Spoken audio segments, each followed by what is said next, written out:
Hey, so we're back for more team Oh boy, dribbling dongers. the exciting. Oh my god, that name. What? I mean, team You double. just imagine that. Imagine those drips and drops coming out of that donger. What the hell? What? Chips. So last Chips. time we were Did you talking call me about chips? allergens, right?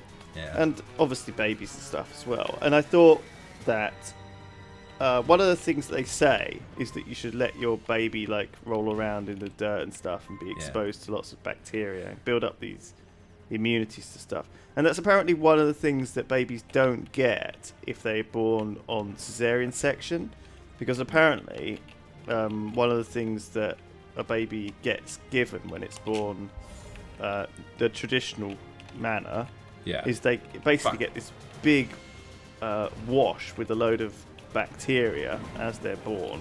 Yeah. A little bit like, I guess, when a hen lays an egg, right? So when a hen lays an egg, do you know what the difference between the British and American eggs is? It's really interesting. So I mean, you say that, but already I'm just like about to fall asleep because I don't know what you're talking about. Well, in Britain, the laws surrounding eggs is that they cannot be washed. Okay. Really? Washed with what? Just like no, you can't put them in the dishwasher. No. There's no automated thing where. So basically, the hens lay the eggs, and then they're not allowed to be washed before they get given to people. And what that means is that the hens have to be kept in very clean conditions, because otherwise the eggs are really disgusting and horrible, right? Yeah. Whereas in America, it's the complete opposite, and the eggs have to be washed to a very high standard. Okay. Right. Yeah. And the reason that that we do it, obviously that leads to very big differences in what eggs look like between the two countries. But one of the things is that hens do, when they give birth to eggs, they put like this protective layer on them, right? Which keeps them. Is it like a sack? It's kind of like a thin, sack. like a thin sack thing, and but in obviously if you wash them, that gets rid of it. So you can't wash them crappily. You have to either wash them very well, or not at all. I think and my wife two sort of thinks that I wash my hands crappily, because they sort of say that you're supposed to be able to sing all of Happy Birthday, but you're not allowed to sing anymore because of copyright. Well, no, that's was how long you should take to wash your hands. Oh, you can sing it all you want. It's right. Yeah, it turned out that they didn't actually have the copyright on Happy Birthday. It's one of these things. There was a legal thing, so you can use it. But you're supposed to sing the whole Happy Birthday song while you're washing your hat. Yeah, apparently, yeah. If you sing the whole thing, you've washed your hands for enough time. That's pretty excessive to me. I think that's too long. Like, I like to just get in there. I don't even like to get my hands fully wet, just a little bit moist, and then, think about the soap and then leave. You don't even put the Soap soap up? on? No, I'm just joking. I do soap up, yeah. I You have to. I mean, you have to when you have kids, though, too, right? Because they get really sick all the time. And if you're like a filthy asshole who never washes his hands, you're just going to add to the problems. Add to the grossness of Adds everything. to the grossness, yeah. So. Do you think that... well, because there's this fallacy, isn't there, about antibacterial hand wash. So everyone thinks, you got to have antibacterial hand wash, whereas soap is actually very antibacterial because it breaks down the cell walls or cell membranes or whatever of bacteria, so it does kill bacteria. Is it soap or detergent that, like, almost at like a really small level, the soap particles almost like gang up on the dirt particles and they like circle them and hold them? So it's not like they don't actually break down the dirt or anything, they just like sort of take the dirt with them when you like wash them away. It's really weird. I remember seeing something about it or reading about it, or maybe I learned it at school or something. Or maybe I'm telling you a big lie as well. There's so many possibilities. Crazy. Yeah. I don't really know what to say about that, but yeah, I'm sure it's something like that. Yeah. So yeah, you got to make at least a little bit of effort to kind of imagine that the detergent particles are cowboys, okay, and the dirt particles are banditos, and the detergent particles lasso up the banditos, and then they do a gang around them. They circle them, and then when you let the water go down the sink hole, the cowboys sort of take the dirt down with them. Again, I don't think the dirt is the main reason that you wash your hands. Like dirt itself is not that bad. I mean, dirt in the garden, like dirt has a lot of bacteria on it and stuff. Yeah. But I eat a bit of dirt. You can't help eating a bit of dirt. Like if you, I got some mushrooms the other day, and they were all covered in dirt, and I washed them off as best as I could. And I thought, well, I guess best of luck to any dirt that survives this washing process. Good luck. I'll just. Yeah.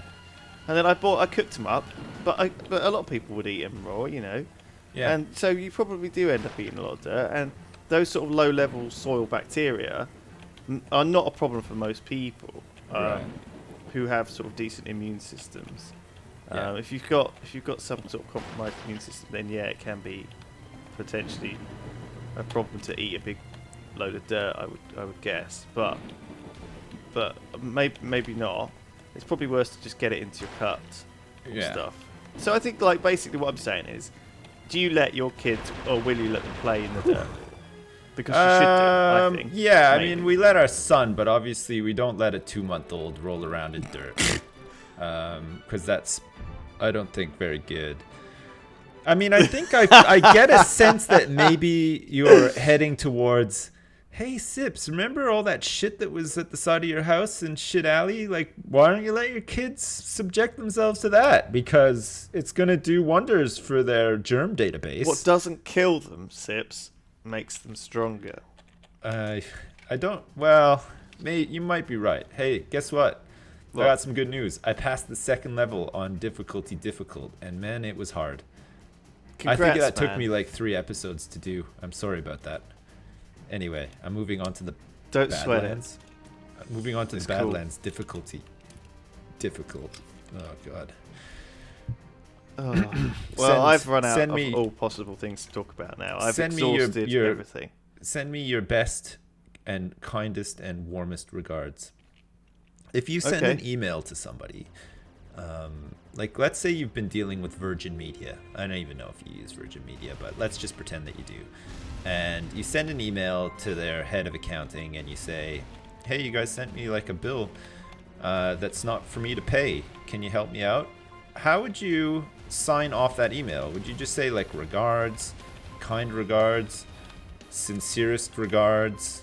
Go fuck yourself. Sincerely. Go fuck. I wouldn't even put a polite replier on.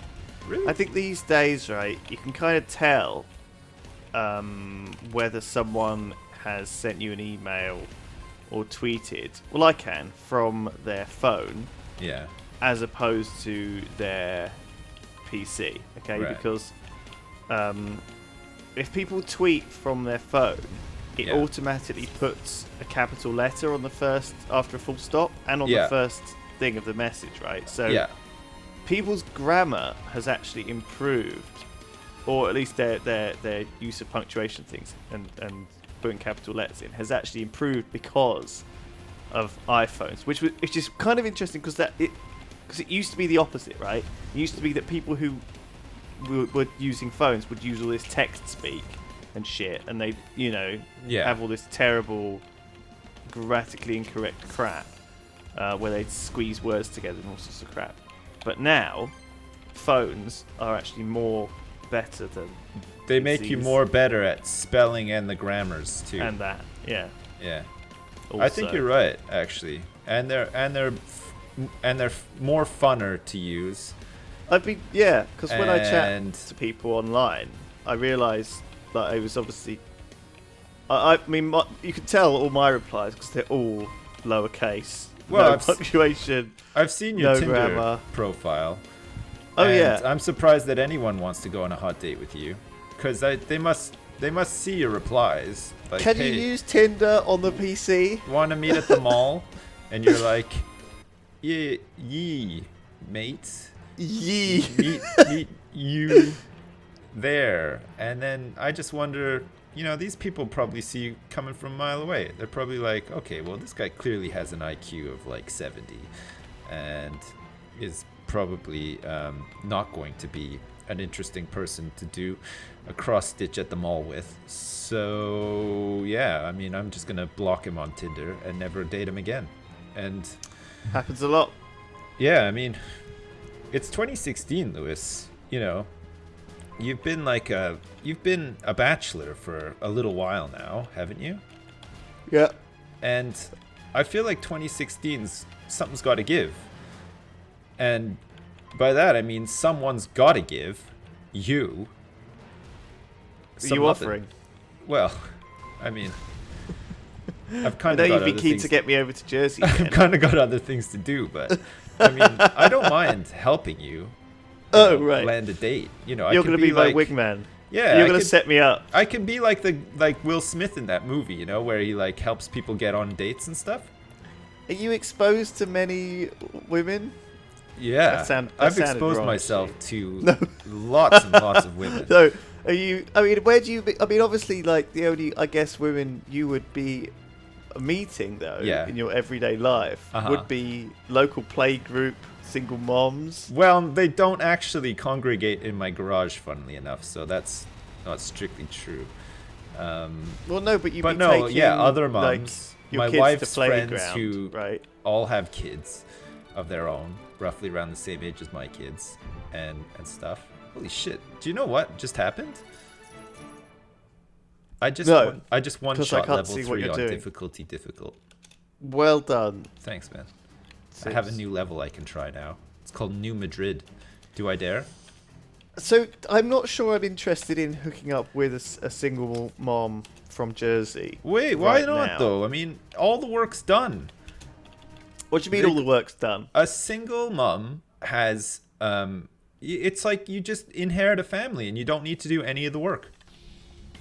You just get a family. Actually, that does sound quite good. I got a man in to do it all. Yeah. And I mean, and also sometimes he pays money to help us out too, because of the child support and stuff, So like, don't knock it till you've tried it, is what I'm saying.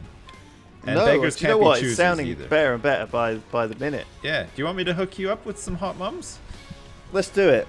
Okay. Single mums. Hot single in your mums. Area. Hot single mums. Well, not quite in my area, but in your area. Yeah, but I mean, that can become your area. You can just temporarily move over here to be with your new family, and then we can do what we were saying. Get the bubble set up in the garage, get you some. Oh my god! And then I can get all the Jersey tax breaks. Yeah, you can get all the tax breaks. Because I'll get married to and Jersey crucially as well, the next time we have some problems with the shitter. Guess who's here already? Don't even need to get you over here from Bristol because you'll be here. What do you mean next time? Oh, actually, all those babies pooping is going to block it up again, isn't it? Yeah, and you know what? Kids go through this funny stage in their lives where they're obsessed with flushing stuff down the toilet. They just can't quite believe that there's something in the house that you can put stuff into and flush it away. So that probably didn't help matters much either. Right. So yeah. There's a lot to look forward to. I mean, I think 2016 is going to be a ripping red hot year. Really, think about it. God, well, I'm holding on to my butt Dick. right now. It's so hard. I'm so excited for 2016. Oh God, I've got my tweezers and I'm just like really pinching my dick with it. Fuck. Yeah, no, I mean, so. I think 2016 is you're gonna move over here, and because the thing is with this channel, like the way that we're producing content now is not ideal, right? I mean, my internet's not very good, so I'm playing a single player game. You can't even see it. I'm just giving you updates every once in a while, but like going forward. I mean, how nice would it be if we were just in the same room, right? We could just especially if I was in the bubble. Yeah, you were in the bubble complaining about how it's moors and not moops and stuff, and I could get like a kettle, and we could You get a kettle. You could have all of your stupid ass green teas or whatever, and I could drink like the normal teas, and yeah, man, I think we'd have a lot of fun. It would be it would be an odd situation. It would be odd, wouldn't it? Yeah. I mean, let's face it. I can't do this immediately either. I mean, we've got time though. It's only January, Lewis. We still have months and months and months. Like, if we set a deadline for ourselves and say, all right, we have to make sure that Lewis is in the bubble, he's in Jersey, in the garage, and he's ready to record by no later than December 31st, 2016, so that we meet our deadlines. Yeah? Okay, sure. You good? You're all right with that? And in the meantime, we'll hook you up with a hot single mom so that you can get off Tinder once and for all. And I think 2016, I think things are really going to look up. It's going to be a good year. God, I'm excited. It's going to be like a vintage year, you know? Like, people are going to look back on 2016 and they're going to be like, what a year. What an era, you know? Even though it was spoiled by all those millennials, who cares? What an era. What an era. The year that David Bowie died. The year? Fuck, I can't believe he's gone. It's really sad, actually. Who else are we going to lose this year? Because it's only just started. I hope nobody. Let's say nobody. Let's say we're not going to lose anyone else. We're going to lose loads of people this year. No, come on. Who would you least like to lose? I would least like to lose, I think, this year, Stephen Avery's parents. Because how nice would it be for him to get out of jail and be able to take care of his parents? Oh my god. Okay. People need to watch that Netflix thing if they don't know what that is. You don't? Well, yeah. I thought you watched it. Yeah, but no one else, other people might not have watched it. That might be a spoiler. All right. I don't think it will be a spoiler. All right. Well, listen, we'll talk about spoilers next time. We'll talk about what's it called? That thing, Making a Murderer. Team dribbling. We'll talk about that next time. Dumbbells. Goodbye. Okay. Bye. Bye.